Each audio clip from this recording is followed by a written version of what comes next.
Hello, I'm Jeremy Fernandez. The COVID-19 vaccine rollout has begun with 23,000 Australians in Group 1A inoculated this week. That includes the residents of 90 aged care homes and a host of frontline workers. It hasn't all gone smoothly though. There have been some delays in some states and more than 120 doses were thrown out after a possible storage error at a nursing home in Melbourne. This 5-phase operation is the largest public health measure in Australia's history. The Prime Minister, Scott Morrison, says there will be some issues along the way. Where issues arise, they're quickly dealt with, they're identified, they're worked through. You'd expect that with any vaccination program of this scale. And so where things don't go completely to plan, they're quickly addressed, as you've seen happen this week. The biggest incident so far happened just 2 days into the program. 2 residents at an aged care home in Queensland received 4 times the recommended dosage of the Pfizer drug. The 88-year-old and 94-year-olds were taken to hospital after they had no side effects, and both have now gone back to the aged care facility in suburban Brisbane. The doctor who administered the jabs didn't complete the required training and has since been stood down. The government says it's thrown the book at the company responsible, Healthcare Australia. Firstly, they have been put on notice of potential termination for any significant further breaches. Secondly, they have brought in their chair to act in an executive administration role. Thirdly, they've brought in additional senior management. Fourth, at the Commonwealth's request, the Commonwealth has installed the clinical leadership of the former Chief Nursing and Midwifery Officer of Australia, Deb Toms, and we will be standing up additional support in New South Wales and Queensland for aged care. The ABC's medical reporter Sophie Scott says that bungle in Queensland has been an important wake-up call. Look, it's an unfortunate start to the vaccine rollout, but what it probably does indicate is that to administer this vaccine is a little more difficult than a normal vaccine. You know, the normal vaccines that would be administered, say like the flu vaccine, are a single dose. So basically the doctor or the nurse, knocks the top off the vaccine and it's a single dose and a single jab. That's not the case with both the Pfizer and AstraZeneca. But the Pfizer vaccine is the one in question at the moment, and it's a multi-dose vial. So there's 5 doses within the one vial, which have to be administered to 5 different people. So it is more technically challenging. I think what it shows is, though, the importance of having that proper training, and this will be something that will really come into play when we see the rollout of the vaccine more broadly. At the moment, it's only in nursing homes and in the hospital hubs for the healthcare workers and border and quarantine workers. But the big rollout's going to be when it comes to the general population, and that's going to be the majority of the audience, and they'll get it through their GP clinics. And it's going to be a very different setup there, and we have been looking at that, and we'll be showing our ABC audiences next week a bit of a sneak peek of what it's going to look like. And it's going to be a very structured system where you'll go in, you'll have a check-in, you'll be administered the vaccine from a doctor or a nurse, and then they'll monitor you for 15 minutes afterwards. But then, so that's the majority will be done in a GP clinic. But then there's also the suggestion that pharmacies will be involved as well. And so I think that's something that this sort of early little, snafu or whatever you might like to call it, is really sort of put the attention on the fact that everyone needs to be properly trained to administer these more complicated vaccines. It's not the same as just a flu vaccine. And I think although it's very unfortunate timing that it's happened so early in the rollout, luckily it seems that there was no harm done. It was picked up very early. There's been very, full transparency about what's happened, to maintain confidence in what's going on, and that's so important to make sure that as many people get the vaccine as possible, which is what we need. Sophie, one of the questions we're getting over and over again from our viewers is whether children are going to be part of this vaccine rollout and why they're not currently part of the program.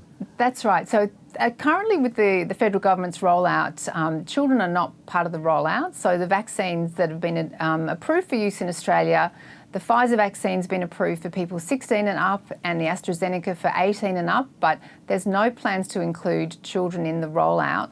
Having said that though, there are studies of both those vaccines being done on children overseas. And this will be very interesting because we can look at those studies, and at the moment the Pfizer vaccine is being studied in the older age group, so sort of teenagers, and then there are plans to study it in even younger children down to the age of 6. And the AstraZeneca vaccine is being studied in, I think it's 6 to 17-year-olds.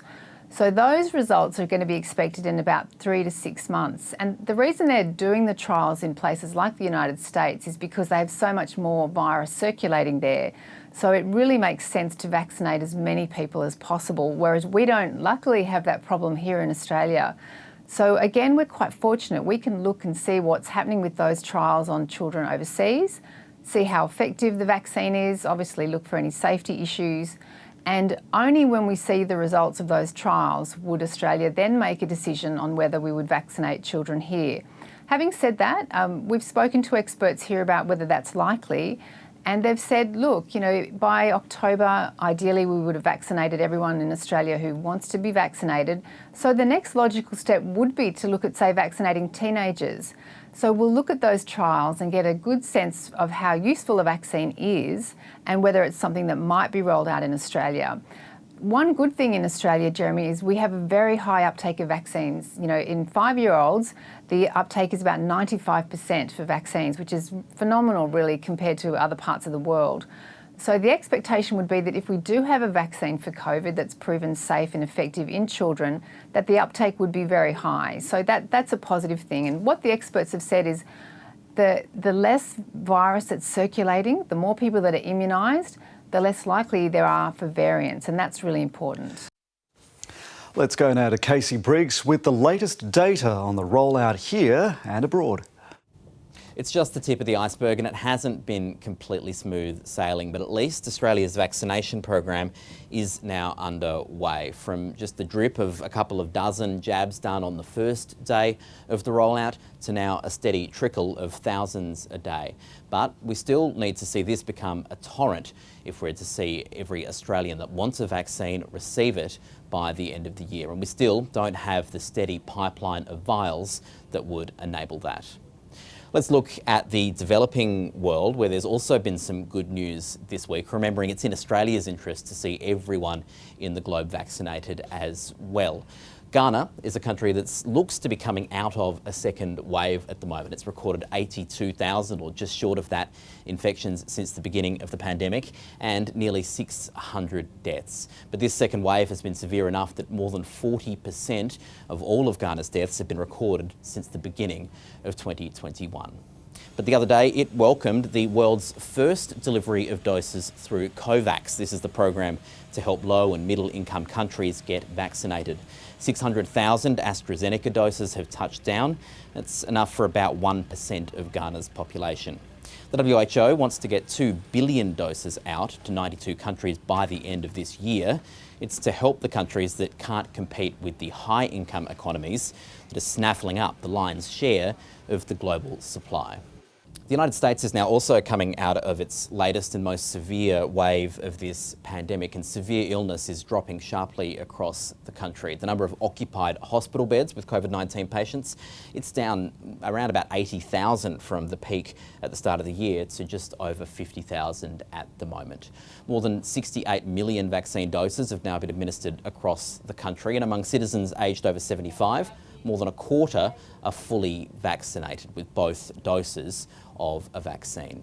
And it's among that age group that we're seeing some real improvements. Among residents of aged care and long-term care facilities, that's where around about 10% of all of the country's doses have gone so far, the share of deaths is dropping faster than the rest of the US population. At the start of the year, these facilities made up more than a third of all of America's deaths, and it's been dropping since then to the past week, where only about 16% of deaths have come from aged care. Globally, more than 220 million doses have now been given. Almost 7% of Americans are now vaccinated. The number of deaths in the United States is falling, but it's now recorded 500,000 coronavirus-related deaths in total. The UK's rollout is gathering pace, but Israel still leads the world with more than 36% of its citizens inoculated. American regulators have released some promising findings, meanwhile, on the vaccine made by Johnson & Johnson. But there is a catch. The American Food and Drug Administration says this vaccine is 85% effective at preventing serious illness, but less so when moderate cases are included. Regulators also found that it had lower efficacy against the variants in South Africa and Brazil. It's still considered a cheaper alternative to the existing vaccine because it doesn't need to be stored at below freezing temperatures and requires just one injection. The entire hotel quarantine system has forced us to rethink one of the things many of us take for granted: airflow. Repeated outbreaks of the virus from the quarantine facilities around the country show very clearly that not all indoor spaces are created equally. Kate Cole is an occupational hygienist who's been among those saying not enough attention is being paid to the role of air and aerosols in spreading coronavirus. She joined us earlier. Airborne transmission of COVID is incredibly significant. As you said, we've seen a lot of focus on sort of contact spread and cleaning and droplets, so mask wearing, but that's just a piece of the puzzle. COVID is transmitted between people in a number of ways, and one of those ways is through the generation of aerosols, and those aerosols staying in the air or moving dependent on airflow and ventilation. So why is it that some buildings seem to spread coronavirus a lot more readily than others? Well, it all depends on the way that building was designed and how the ventilation system has been maintained. You know, ventilation is incredibly important, which is why when selecting a building or hotel for quarantine, it's really vital that those buildings are assessed as to whether they're suitable. And when we say suitable, we mean where does the air go? Is there enough air getting into the individual spaces like rooms, for example? And is there a risk that contaminated air can build up in hotel rooms and actually go into the corridor when that door opens and therefore potentially infect others that are in other spaces? And so can unfavourable airflow be easily fixed? So opening a window, ventilating corridors or adjusting the air conditioning? Or do we need to go as far as countries such as Germany, which are spending 500 million euros to fix up airflow in government buildings?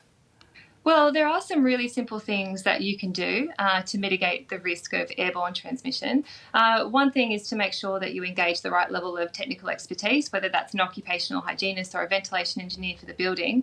And what they'd be looking at is the amount of fresh air coming into that building, where the air is going, how much air recirculation is happening, and all the other factors that go into making safe spaces. So we'd have to do an assessment first. So how strong is the case, in your view, now for moving the quarantine system out of hotels, particularly in areas with high population density in our cities? Until we get individual assessments done on those facilities before we put people in them, we just don't know. You know, we've seen the advantage of facilities like Howard Springs in that they're more spread out. They're not dealing with the risks of airborne spread in hallways, for example. And one thing I have observed that's fantastic in Howard Springs is the use of respiratory protection or higher grade masks, for example, which are actually protecting workers from airborne transmission of COVID. Unfortunately, in some of the hotel quarantine systems around our country, we still see workers, nurses, healthcare workers being provided surgical masks, and surgical masks are not appropriate to prevent airborne transmission of COVID-19. How far do these principles reach beyond the hotel quarantine system? So I'm thinking of other sort of indoor spaces such as aeroplanes, public transport, hospitals, office buildings, now that more and more people are being told to go back to work in the office. Yeah, well, there are some simple things that you can do. Like I said, you can do individual ventilation assessments, and that's really not a complex task for a professional to be doing. But in addition to that, you can look at reducing the amount of occupancy in a particular space. That's a fantastic mitigative measure. You know, if we look at aeroplanes, they have fantastic ventilation systems. The air is changed over in that cabin every few minutes or so. It has really, really high airflow and very high ventilation filtration. So they're using, you know, high-grade filters like HEPA filters, for example, the same type that you would see in a hospital setting. And you'd want to see that because typically we're on aeroplanes for an extended period of time, so you'd want the ventilation system to be quite advanced. And that's the show for this week. Join us every Friday at this time. Bye for now.